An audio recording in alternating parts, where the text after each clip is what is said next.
What's up, everyone? This is Matt, aka Dr. Porkchop from the Warp Zone Radio Show. I'm here at Power Morphicon 2012, and standing with me right here is one of my childhood idols, Mr. Ernie Reyes Jr. Am I saying that right? Yeah, Reyes Jr. Okay, Reyes. Okay, awesome. So what brings you to Power Morphicon? Well, you know, Scott Zillner, I was at Comic-Con. I produced a comic book called Sunny Dragon, and I was premiering it at Comic-Con, and I sold out the first printing. And Scott asked me, you know, would I like to come to the show? And I'd actually never done anything like this. And actually, Comic-Con, the last 2012, was the first Comic-Con that I had done in terms of like presenting any work or anything like that. And so I said, sure, you know, I live in Orange County, so it was only about an hour drive down, and came check it out. And I'm just here kind of hanging out with everybody. Nice, that's awesome. Yeah, I didn't, when I found out you were coming, I was like, he doesn't have anything to do with Power Rangers. That's really... Well, yeah, I guess they're trying to kind of expand the convention to kind of things in the genre, right. And the Ninja Turtles kind of fits perfectly right in there, so... It does. I guess that's why I'm here. Awesome. So, how long have you been studying martial arts? I've been studying martial arts pretty much my whole life. My dad had his first martial arts school before I was born, and my dad's my instructor.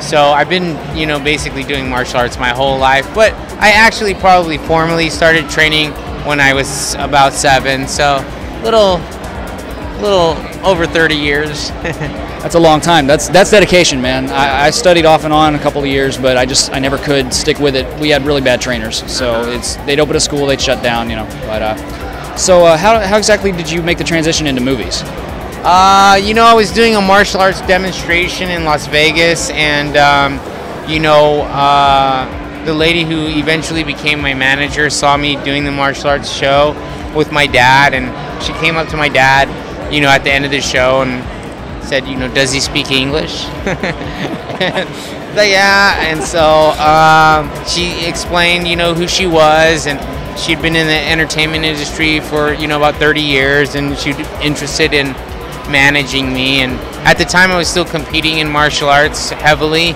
so it wasn't really something that was realistic that we could do.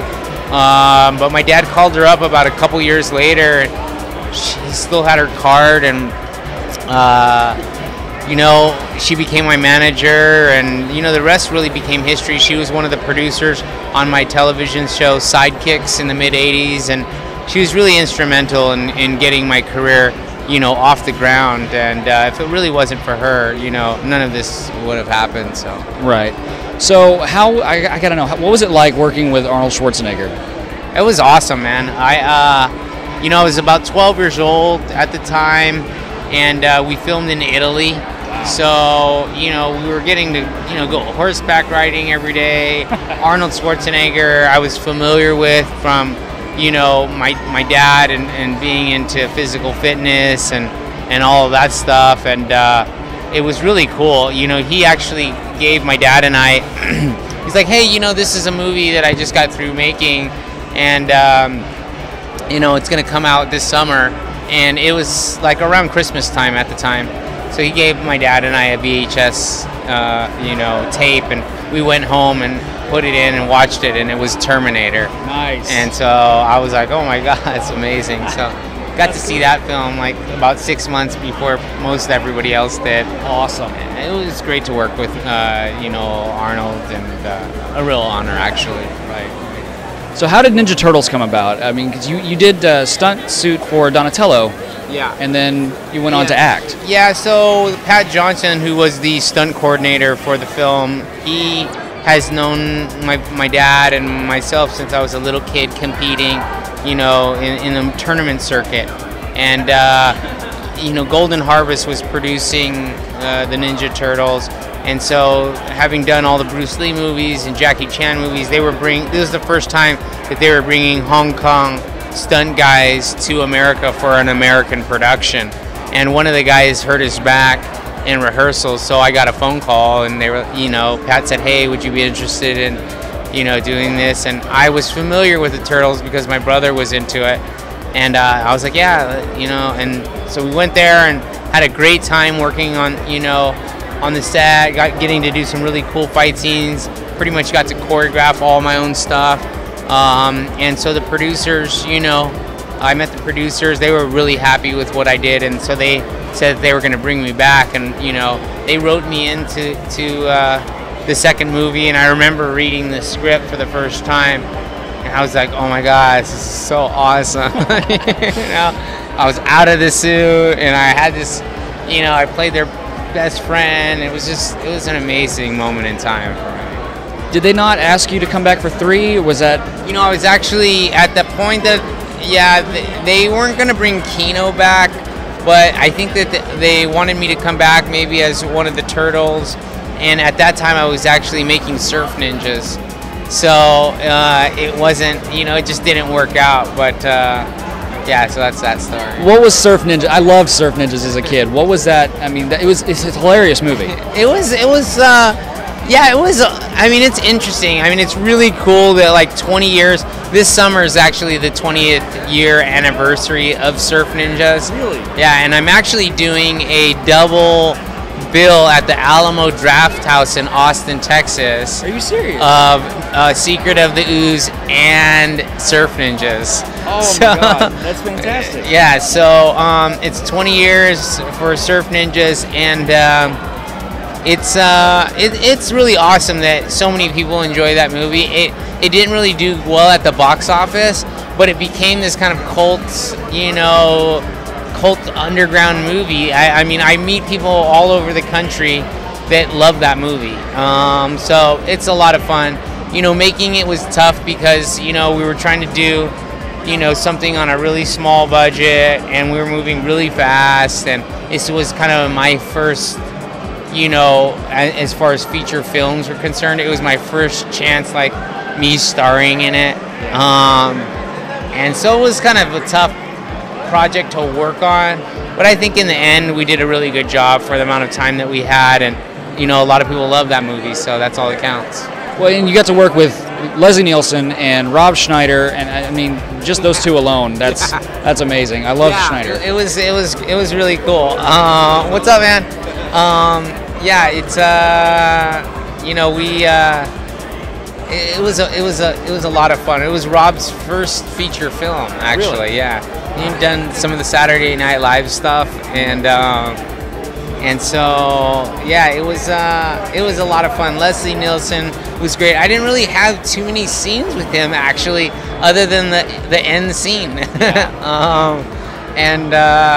But it was a great time. We were in Thailand. I mean, it was really cool. So since then, you've gone on to you've done The Rundown, worked with The Rock, Indiana Jones, if I'm correct, right? Yeah, Indiana Jones. Did you do any choreography for that? Yeah, actually, I designed that sequence, the fight scene there in the cemetery between the cemetery warrior and Harrison Ford and Shia LaBeouf, and that was awesome. That was like one of my most kind of, I don't know, amazing, surreal Hollywood moments. Just Indiana Jones, you know, I grew up watching that, like when I was a little kid, and Steven Spielberg, like giving me the thumbs up after each take, and it was just that was one of my favorite moments, like as an actor, and you know, doing martial arts, and you know, I got to work with Frank Marshall, who's Spielberg's producer, and you know, I remember seeing his name and on the big screen on all the big movies,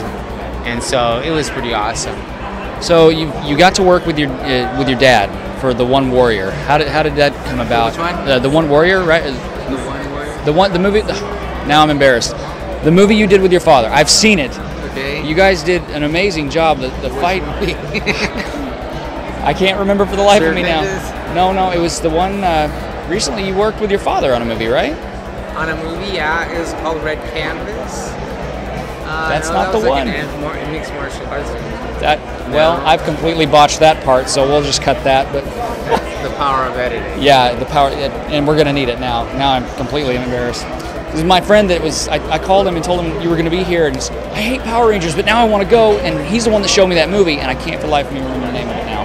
It was a long time ago. Yeah, I don't know. So what's next for you? Well, you know, I mean, how I ended up here was, you know, because of Comic-Con, I produced my first comic book, Sunny Dragon, and you know, I've been developing movie stuff for, you know, pretty much my whole life. And so I'm actually been, you know, fell in love with, you know, the comic book medium, doing that book, and so I'm planning on producing more comics that, you know, hopefully one day will be able to be turned into films and television and stuff like that. So I've been kind of a little bit more working on it, you know, behind the scenes creatively. But, you know, I will say I wouldn't mind working on the new Ninja Turtles reboot. So I'm keeping my fingers crossed from that. I've been kind of hearing some good rumors that I might be working on that. So that would be awesome. Know, just you know, for me, it's always been just kind of continuing being ready for opportunity when it comes. I've been working in the entertainment business for over 30 years. Things kind of ebb and flow. Right. You know, there's years they go by. You know, pretty much there's about 15 years in between Surf Ninjas and the Rundown that nobody really ever, you know, saw anything. I just try to keep my skills sharp and ready to go when the time comes. Yeah. That's awesome. Well, it's been an honor, and I'm sure I've bored you to death now, but I'm going to thank you so much, Ernie. I really appreciate it, man. Thank you. And we'll see you Mondays at 11 to 1 on FishbowlRadioNetwork.com.